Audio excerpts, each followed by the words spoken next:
Apa hukumnya patung seperti patung yang di celengan sebagai alat untuk mendidik anak? Untuk anak-anak boleh. Patung untuk anak-anak, boneka boleh.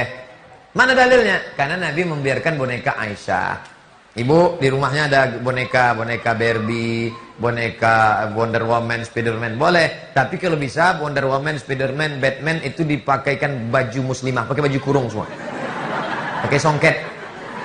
Nah, jangan boneka Barbie pakai maaf cakap baju aurat, tak boleh. Balik dari sini pergi ke tukang jahit, jahitkan boneka Barbie pakai baju kurung. Hulk, patung Hulk yang celananya sobek-sobek, pakaikan dia kain sarung. Naruto pakai baju koko.